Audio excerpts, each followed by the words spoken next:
안녕하셨습니까? 이번 시간은 지난번에 말씀드렸던 대로 대한문전에 대해서 본격적으로 짚고 넘어가 보도록 하겠습니다. 우선 이 대한문전은 한국인에 의해 최초로 집대성된 체계적인 한국어 문법서라는 평가를 받고 있습니다. 우리나라 국어 학사상에서요.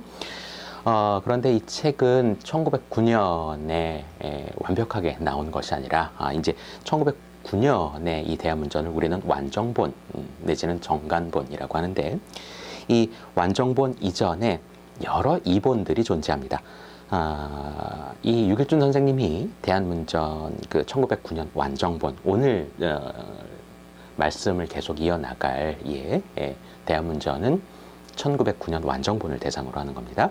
근데 이제 이 대한문전 완정본의 서문에 유길준 선생님이 뭐라고 쓰셨냐면, 본 저자가 국어문전의 연구로 30성상을 경하야 고를 역함이 범8차에 차서가 시성하니 이라고 쓰셨어요. 그러니까 내가 문법, 그러니까 국어 문법의 연구로 30년에 걸쳐서 이 원고를 바꾸기만 8차례에 걸쳤고 비로소 이 책이 완성이 되었다라는 것이죠. 그렇기 때문에 적어도 8차례에 걸쳐서 원고를 다 썼다라고 하는 것은 적어도 이 완정본을 제외한 7권의 이본이 있어야 된다라는 것이죠. 그런데 현재 밝혀진 이본은 6권 정도입니다. 제가 지금 드리는 말씀의 기준은 역대 한국문법 대개를 기준으로 합니다. 네.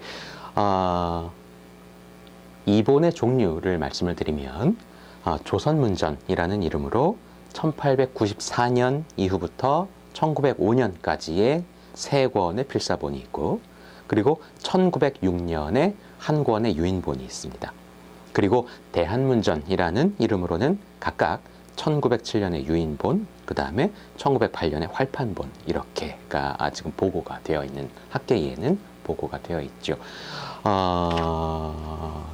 그리고 이 대한문전은 1909년 완정본에서 나타난 한국어 문법 체계하고 그 이전의 이본에서 나타나는 문법 체계가 약간 달라요. 그 품사 체계를 예로 들면, 일단 완정본, 1909년 완정본에서는 명사, 대명사, 동사, 조동사, 형용사, 접속사, 첨부사와 감동사의 8개의 품사 체계고, 그리고 이와 같은 품사명이 나타나는데, 그 이전의 이본에서는 명사, 대명사, 형용사, 부사, 후사, 첩속사, 감탄사 이렇게 나타납니다.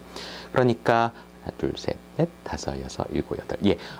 완정본과 이본의 8품사 체계는 동일한데, 그런데 조동사 설정의 유무라든지, 그리고 후사가 빠져 있다든지, 그 다음에 부사에 대한 첨부사로서의 명칭이 변경되었다든지, 이러한 차이가 보이는 것이죠. 그런데 자, 여기서부터 이제 본격적으로 이야기가 시작이 될 터인데, 보통 이렇게 한국어 문법 체계가 일본어 문법 체계의 모방 아니냐라는 그런 공격을 위한 지적을 위한 지적을 하시는 분들이 적지 않죠. 그런데 자, 다시 한번 생각을 해보실 수 있는 기회를 가지셨으면 좋겠습니다. 물론 이 유길준 선생님이 대한문전을 쓰셨을 때에 외부의 문법과 문법 체계를 참조한 것은 사실이죠. 일본 게이오 대학에 유학을 했었고, 미국 보스턴 대학에서 또 유학을 했었으니까요. 그러니까 분명히 외부 문법 체계에 대한 접촉과 이해, 수용이 수반이 되어 있었을 것입니다. 자, 그 중에서 특히 일본 문법서에 대해서 지적이 된 사항이 있습니다. 강복수 선생님, 1979년에 쓰신 강복수 선생님의 논문 책에서는 다나카 요시카도, 나카네 키요시, 오츠키 후미히코, 미스치 츄조, 오카쿠라 요시자부로와 같은 사람이 쓴 그 일본 문법서를 참조하였다. 네, 그 교류의 경향이 보인다라고 지적을 해주셨고, 그리고 김민수 선생님이 1986년 그 역대 한국 문법 그 대한문전이 완정본의 해제를 통해서 지적을 해주신 사항으로는 다나카 요시카도, 나카네 키요시, 오스키 후미히코, 미쓰치 쭈조 4명의 문법과 유사한 경향성을 보인다라고 언급을 해주셨습니다. 네, 이 두 선학 선생님들의 언급을 통해서 보면 물론 면밀한 분석과 조사에 의한 논증으로 상당한 설득력을 가지고 있는 것이 사실입니다. 그리고 확인 결과 이 대한문전 완정본에서는 이 강복수 선생님과 김민수 선생님이 지적하셨던 여러 일본 문법학자들이 간행한 일본 문법서들의 품사명, 품사 세부 항목이라든지 문법관 그리고 품사관 등 여러 요소에서 적지 않은 유사점이 발견되는 것도 사실입니다. 자, 그러면 잠시 강복수 선생님과 김민수 선생님께서 지적을 했던 일본 문법서에 대해서 소개를 드리는 시간을 가져보고자 합니다. 먼저 다나카 요시카도라는 사람이 있었죠. 이 다나카 요시카도는 소학 일본 문전을 이야기하고 있는 건데요. 1874년에 나왔죠. 총 3권이 있고 1, 2권은 합본, 그 다음에 3권은 단독본으로 되어 있고, 이 다나카 요시카도는 1874년, 그러니까 당시 메이지 6년에 문부성 검정교과서인 소학 독본을 편집한 인물이기도 합니다. 그리고 이 소학 일본 문전은 대저 책을 읽거나 올바르게 문장을 짓기를 알고자 원한다면 능히 문법을 배워야 한다와 같은 설명을 통해서 메이지기의 국어 교과서, 일본어 교과서로 쓰였구나라는 것을 짐작할 수 있죠. 그리고 1, 2권, 소학 일본 문전 1, 2권은 소학 독본과 같은 해인 1874년에, 그리고 3권은 그 한 해 뒤인 1875년에 간행되었습니다. 그리고 두 번째로는 나가네 키요시라는 인물이 있었죠. 이 나가네 키요시라는 인물의 일본어 문법서는 1876년의 일본 문전을 이야기하는 것입니다. 이 일본 문전은 상하권의 2권 체계이고요. 이 나가네 키요시는 영어에 상당히 밝았죠. 그래서 이 일본 문전, 또 일본 소문전이라는 책도 간행을 하는데, 이 기본적으로 나가네 키요시는 그러니까 영어 문법에 기초해서 일본어 문법 체계를 정립을 하려고 노력을 한 사람이에요. 사실 일본 문전이라는 제목으로 이루어진 일본어 문법서는 17세기 초반경으로 거슬러 올라가서 로드리게스의 일본 대문전이라든지 이것이 1604년부터 1608년까지 써졌던 책이고, 그 다음에 일본 소문전이라든지 코리아드의 일본 문전 1625년 책입니다. 그 다음에 19세기 중후반에 호프만의 일본 문전 등과 같이 주로 서양 선교사들이 간행한 일본어 문법서의 책 제목으로 많이 쓰였었지요. 이와 같은 서양인들의 관점을 보면 특히 오늘날의 조동사를 동사의 어미로 취급을 하고 있다라는 것을 알 수 있는데, 이 나가네 키요시 역시 이와 같은 유사한 품사체계의 시각이 포착이 되고 있어요. 자, 그리고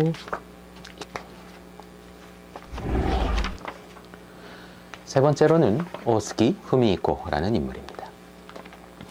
이 오스키 후미히코라는 인물은 어법진암이라든지 광일본 문전이라든지 이와 같은 굉장히 일본의 근현대 문법계의 근간을 세운 인물로 유명하지요. 여기에서는 오스키 후미히코의 광일본 문전을 이야기하는 것이고요. 이 광일본 문전은 1897년도에 간행된 책입니다. 이 오스키 후미히코는 광일본 문전의 저자 서문을 통해서 이 책을 고등학교 과정에서 문법 교과서로 사용할 수 있다라고 밝힘으로써 이 오스키 후미히코가 일본어 문법 학습 및 교과용의 의도를 가지고 편찬한 것으로 보이죠. 그리고 이 책을 통해서 오스키 후미히코는 그의 절충 문법, 그러니까 셋지우 문법이라고 하는데요. 이 절충 문법을 집대성했고 동시에 그동안 일본 내에서 혼용되어 오던 문법과 문전에 대한 규정을 각각 말과 문장의 법칙이 문법, 그리고 이것을 기록한 책이 문전, 이라는 규정을 명확하게 내렸어요. 이것과 관련해서 오이 히데아키 그리고 서상규 선생님 2015년 논문에서는 이것을 일본 문법 박사상 최초로 이루어진 문법과 문전의 구분이라고 평가를 하고 있죠.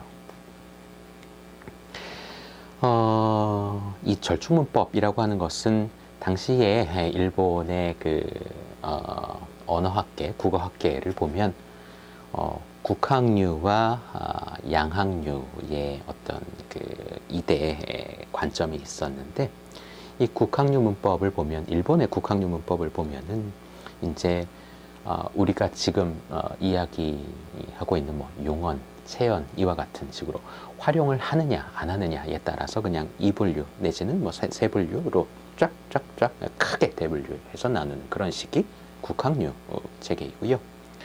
그리고 이제 양학류는 뭐 동사, 명사, 뭐 형용사 뭐 이런 식으로 각 개별 품사를 자세하게 규정하고 그것이 구품사냐, 뭐 시품사냐, 팔품사냐 이런 식으로 이제 논의를 하는 것이 이제 양학류였었습니다. 그런데 이와 같은 국학류와 양학류 문법을 잘 이렇게 조화를 시켜서 이것을 절충문법이라고 하는데, 이와 같은 절충문법을 착안하고 그 이후에 현대 일본 학교 문법의 근간을 세운 사람으로도 유명합니다. 자, 이 부분에 대해서는 나중에 시간이 된다면 다시 한번 우리 국어 문법과 관련해서 자세하게 이야기를 드릴 수 있었으면 좋겠군요.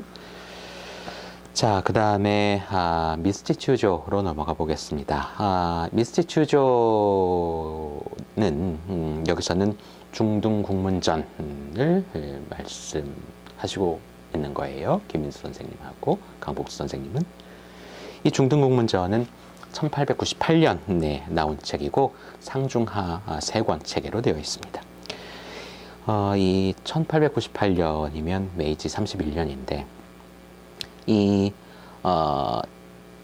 메이지 31년 1898 초판에 이어서 정정, 제정, 신정까지 총 3번의 개정판이 간행될 정도로 중학교 과정 국어문법서로 애용이 된 책입니다. 이 미스티추조는 이 중등국문전 외에도 중등 국어독본을 1901년에 썼고, 그 다음에 고등 여학교용 교과서인 여자 국문전이라는 책을 1906년에 쓰기도 했지요. 그러니까 미스티추조는 당시의 일본 문법의 어떤 문제점을 지적을 신랄하게 한 사람으로도 유명한데, 몇 가지를 들어보면 수러의 통일을 시작으로 정해지지 않은 문제들이 상당하다와 같은 그런 지적도 보이고, 그리고 기존 문법서들에 대한 한계에 대해서도 철자법, 정서법은 문법의 어떤 지엽적인 부분일 뿐 문장을 명료하게 해석하고 면밀한 사상을 표출하는 데에 도움이 되기에는 극히 그 도움이 적다라는 언급을 통해서 그 기존 문법서들의 한계를 또 지적을 하고 있지요. 자, 마지막으로 오카쿠라 요시사부로에 대해서도 한번 알아볼까요? 이 오카쿠라 요시사부로는 1901년에 신선 일본 문전을 쓴 사람입니다. 물론 이 외에도 여러 가지 일본어 문법책을 썼지만 여기에서 이제 그 강복수 선생님과 김민수 선생님이 지적을 했던 그 오카쿠라 요시사부로의 책은 조사를 해본 바에 의하면 1901년에 신선 일본 문전이 맞습니다. 그래서 살펴본 바로는 오카쿠라 요시사부로 역시 나카네 키요시와 마찬가지로 영어에 상당히 밝았어요. 그리고 이 오카쿠라 요시사부로는 일본 문법학자라기보다는 영어학자이자 영어 교육가였죠. 이 신선 일본 문전 1901년 이 책 이후에 1921년 그 연구사 겐kyū샤에서 간행된 영문학 총서의 주간 가운데 한 명이었고 1926년에는 NHK 라디오, 당시에 라디오가 있었죠. 라디오에서 진행한 라디오 영어 강좌 초등과를 진행하면서 이른바 최초로 일본 최초로 통신교육에 의한 영어 교육을 진행한 인물입니다. 이 1901년 신선 일본 문전은 문과 문의 해부라는 부제를 달고 있고 이것은 그가 그 문장을 중심으로 한 영어 교육을 행해왔던 그의 관점에 착안을 하여 기술한 것으로 보여집니다. 그리고 이 책을 통해서 일본어 문법과 교육의 패러다임을 전환해 보고자 한 것으로도 생각이 됩니다.